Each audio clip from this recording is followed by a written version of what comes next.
याच्या आधी पहिलं पर्व जे झालं त्याला पद्मश्री पुरस्कार विजेते आपल्या सर्वांचे लाडके आणि सर्व परिचित कामत सर उपस्थित होते आणि त्यांच्यापासून आपण या सत्राला चित्र असे वाचावे हे जे सत्र आपण सुरू करतो त्याला सुरुवात झाली आणि मध्यंतरी काही कालावधीमध्ये आपण असं ठरवलं होतं की 2-3 महिन्यामध्ये एक आपण सत्र घेऊ ज्याला विशिष्ट मान्यवर येतील, ते उद्बोधन करतील, त्यांचे विचार मांडतील, असं बदलापूर आर्ट गॅलरीने ठरवलेलं होतं.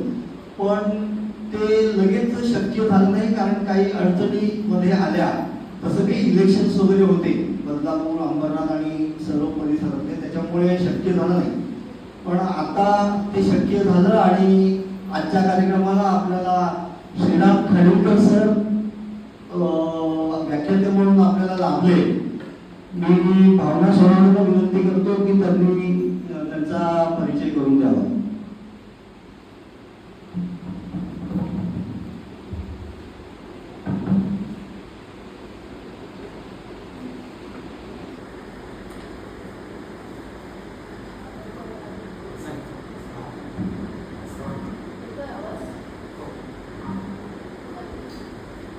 नमस्कार.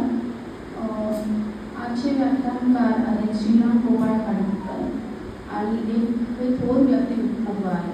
मुळात सरांनी मला काय सांगितलं की माझा जास्त तुम्ही परिचय देऊ नका की ते 4 ओळींमध्ये संपवून द्या. पण त्यांनी इतकं काही इतक्या वर्षामध्ये कामं वेगवेगळ्या स्वरूपाची केलेली आहेत की मला असं वाटतं त्यांचं थोडक्यात 3 ते 4 मिनिटांमध्ये मी परिचय मला द्यायला आवडेल. तर श्रीराम गोपाळ खाडीलकर सर हे चित्रकार, पत्रकार, कला समीक्षक, समकालीन दृश्यकलेचे अभ्यासक असे आहेत.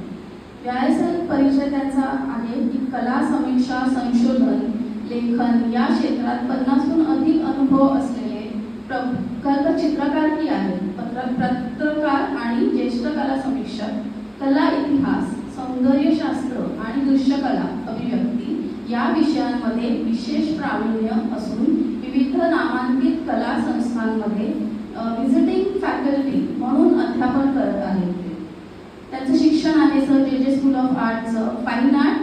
त्यातून त्यांनी इनॅमलिंग म्हणजे जे मेटलवरती फ्युजन करून काम केलं जातं काचेचं, अशा पद्धतीचं काम आहे ते केलं, ते करतात आणि त्यांनी एनग्रेविंग देखील त्याचे शिक्षण घेतलेलं आहे. तसंच म्युरल डेकोरेशन असेल किंवा चित्रकार गोपाळ देऊस्कर सरांकडे त्यांनी व्यक्तिचित्रणाचे शिक्षण हे काही वर्ष घेतलेले आहे. त्यांना महाराष्ट्र राज्य सरकारचे बरेच पुरस्कार देखील आहेत.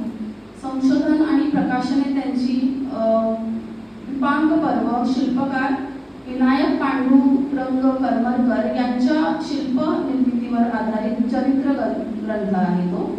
सहलेखन काश्मीर, आतंकवादी आणि आव्हाने, चित्रकार A.X. त्रिंदात यांच्यावर संशोधन पूर्ण केलेलं आहे त्यांनी. शिल्पकार गणपतराव महात्रे यांच्यावर संशोधन सुरू आहे. तसेच चित्रकार A.A. रायबा यांच्यावर ललित कला अकॅडमीसाठी त्यांनी लेखन पूर्ण केलेलं आहे. शिल्पकार नारायण सोनावणेकर यांच्यावरही लेखन प्रगतीपथावर आहे. माहितीपट निर्मितीमध्ये काम केलेले आहे त्यांनी. प्रख्यात कलाकारांवरती माहितीपट बनवलेले आहेत. गणपतराव बडणगेकर, A.A. रायबा, नारायणराव सोनावणेकर, V.A. माळी, P.A. धोम, बाबूराव पेंटर यांचं स्टुडिओ कोल्हापूर, हे सगळं टेलिव्हिजन चॅनलसाठी काम केलेलं आहे. तसंच अध्यापनाचा अनुभव मला वाटतं मुंबईमधले जवळजवळ सगळ्याच इन्स्टिट्यूट्समध्ये त्यांनी लेक्चरशिप केलेली आहे. त्यातून इथे जे चित्रकार नाही आहेत, पॅरेंट्स आहेत ज्यांना आपल्या मुलांना तिथे पाठवायचं असेल चित्र क्षेत्रामध्ये, त्यांना इन्स्टिट्यूटची नावं पण सर जे स्कूल ऑफ आर्ट माहीतच आहे. वसंतदादा पाटील, विवाह अप्लाइड, साधना कला महाविद्यालय, दळवीज आर्ट, वसई विकासिनी अशा इन्स्टिट्यूट्समध्ये त्यांनी फॅकल्टी होते आहेत. अजूनही काही इन्स्टिट्यूट्समध्ये शिकवतात. तसेच भारतीय आणि पाश्चात्य कला इतिहास, भारतीय आणि पाश्चात्य सौंदर्यशास्त्र, कला अभिव्यक्ती हे त्यांचे महत्त्वाचे विषय आहेत. कला समीक्षा व पत्रकारिता याच्यामध्ये त्यांनी महाराष्ट्र टाइम्ससाठी समीक्षक म्हणून काम केले आहे. मुंबई दूरदर्शनासाठी कार्यरत आहे. लेखन त्यांनी लोकसत्ता, सामना, सकाळ, लोकमत, लोकप्रभा, केसरी यासाठी केलं आहे. आकाशवाणी मुंबई केंद्रासाठी लेखन, मुंबई दूरदर्शनच्या वृत्त विभागासाठी लेखन, टेलिव्हिजन चॅनलसाठी कार्यक्रमांचे लेखन आणि सूत्रसंचालन, 35 वर्ष अधिक काळ नाट्य व चित्रपट समीक्षक. मुलाखती घेतलेल्या आहेत. प्रख्यात कलाकारांशी विस्तृत संवाद केलेला आहे.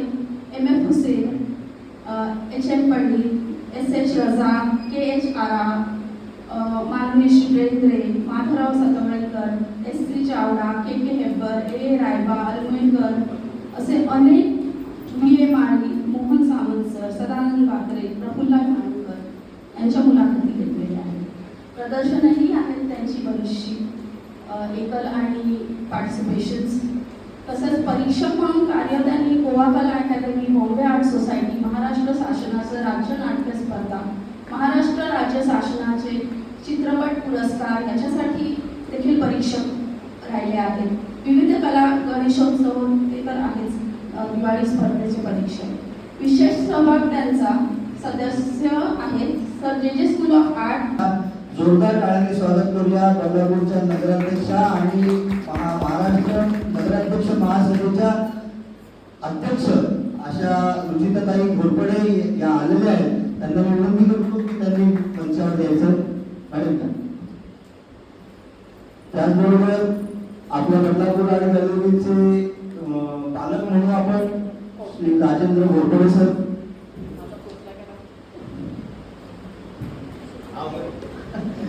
राजेंद्र घोरपडे सर उपस्थित राहिलेले आहेत. पण त्यांचा आग्रह ते खाली उपस्थित ऐकण्यासाठी मी त्यांचंही स्वागत करतो. थोडक्यात आम्ही 2 परिचय मी करून देतो. आपल्या बदलापूर आणि गॅलरीचे अध्यक्ष माननीय श्री श्रीकांत जाधव सर. जाधव सर हे इंडिया लेवलचं, तर त्याच्यामध्ये ॲज अ इन्व्हायटी आर्टिस्ट म्हणून नाईक सर होते, आडावडेकर सर होते आणि अन्य बरेच कलाकार आपण होते. आणि बदलापूर आर्ट गॅलरीच्या कलेक्शनमध्ये त्यांची सगळी चित्र आहेत. आजपर्यंत बदलापूर आर्ट गॅलरीमध्ये खूप एक्झिबिशन झाले. धन्यवाद. तुम्ही बसायला सांगितलं. एक परिचय राहून गेला. सुबोध करपे हे आमचे सेक्रेटरी आहेत. आणखीन ते सुद्धा खूप चपळ आहेत, ॲक्टिव्ह आहेत. आणखीन बरेच काम करतात. आणखीन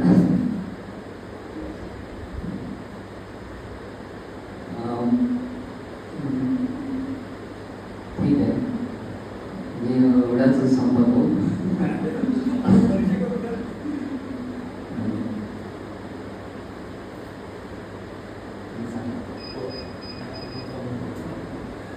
सरांना थोडं जरा बोलायला त्रास होतो, तरी थोडक्यात संपवतो. पण बदलापूर आर्ट गॅलरीचे अध्यक्ष म्हणून लाभले हे खरंच आमचं अहोभाग्य आहे.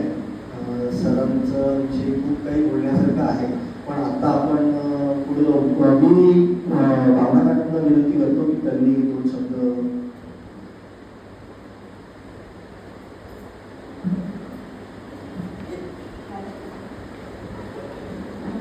चित्र असे वाचावे या कन्सेप्ट बद्दल थोडं मला सांगायचं होतं.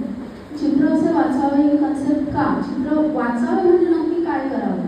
तर चित्र म्हटलं की आपल्या भारताला खूप मोठं सौभाग्य आपल्याला मिळेल. खूप व्हरायटीचं आपल्याकडे क्रिएशन्स होतात.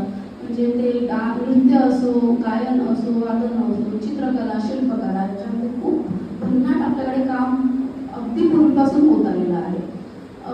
हल्लीच्या काही वर्षांपासून एक करिअर ऑप्शन म्हणून बघितलं जातं. चित्र कलेक्शन करावं तर कुठल्या पद्धतीने करावं? मुलांना आपल्याला चित्रकला शिकवायची असते.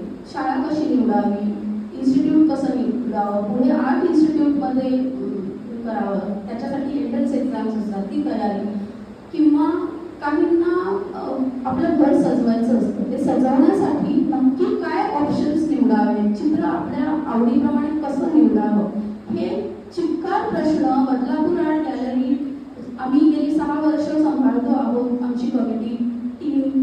तर प्रत्येकाला वेगवेगळे प्रश्न येतात, फोन कॉल्स येतात, कारण बदलापूर हे असं शहर आहे आत्ता बरंचसं तिकडे लोकांना कळायला लागलेलं आहे, व्हरायटीज बघायला मिळत आहेत आर्ट गॅलरीच्या निमित्ताने, thanks to Rajendra Morpade sir. पण मुळात हे प्रश्न मग सोडवायचे कसे, यातनं ही कन्सेप्ट जन्माला आलेली आहे चित्र असे वाचावे. याच्यातनं आपण विविध मोठमोठ्या लोकांना, म्हणजे जे प्रोफेशनल आर्टिस्ट आहेत, स्पीकर्स आहेत, वेगवेगळ्या क्षेत्रात कला या क्षेत्रामध्ये काम करतात, त्यांना आपण बोलवतो आहोत. तर असे आपले सत्र कंटिन्यू होणार आहे आणि त्यांच्या स्पीकरना ज्या विषयावरती बोलायचं आहे ते निवडून आपण त्या बेसिसवरती 1 ते 1.5 तासाचे आपला स्लाइड शो आणि लेक्चर असं होणार आहे. तर त्याच्यातनं बरेचसे आपले असे प्रश्न सॉल्व्ह होतील, ही एक अपेक्षा किंवा एक नक्कीच त्यात विश्वास आहे माझा. आणि त्यामुळे आपण ही कन्सेप्ट इकडे सुरू केलेली आहे. धन्यवाद. अध्यक्ष जाधव सर, उपाध्यक्ष, म्हणजे सर्वसामान्यांना असं वाटेल चित्र कसं वाचतात, पण चित्र काढणं आणि चित्र वाचणं ह्यामध्ये खूप मोठा फरक आहे. चित्र काढणं सोपं आहे, पण चित्र वाचणं तेवढंच अवघड आहे. आज चित्र कसं वाचायचंय ह्याबद्दल संक्षिप्त रूपामध्ये खाडीलकर सर आपल्याला मार्गदर्शन करणारच आहे. पण घेण्यासारखं हे व्याख्यान आहे, कारण की आपण चिन्हे हे व्याख्यान आयोजित केलं आणि खास करून आमच्या या छोट्याशा बदलापूरमध्ये ह्या विषयावर व्याख्यान देण्यासाठी खाडीलकर सर इथे उपस्थित झाले. सर, एक उर्गा बदलापूरची नगराध्यक्ष म्हणून सर्वप्रथम मी तुमचं इथे स्वागत करते. आणि लोकोपयोगी जे उपक्रम आम्हाला राबवायचे असतात ते नक्कीच आम्ही आमच्या या कारकिर्दीत राबवत आलेलो आहोत आणि राबवणार पण आहोत. सर, मला सांगायला आणखीन एक अभिमान वाटतो की इथे इतर भाषिक ज्यांना मराठी येत नाही, मल्याळी टीम आहे बदलापूरची, त्यांना व्यावहारिक भाषा मराठी समजावी यासाठी खास करून इथे वर्ग घेतले जातात. आणि आमच्याच एक बाजूच्या शाळेतल्या टीचर आहेत मराठीच्या, त्या खास करून फ्री ऑफ कॉस्ट इथे शिकवायला आलेल्या आहेत. तो पण आमचा पहिला दिवस ह्या क्लासेसचा खूप छान इनोव्हेशन झाला आणि भरपूर संख्येने इथे इतर भाषिक लोक आले होते की ज्यांना तळमळीने मराठी शिकायचे. कारण काय जोरदार टाळ्यांमध्ये स्वागत करायचंय. धन्यवाद सर, धन्यवाद मॅडम.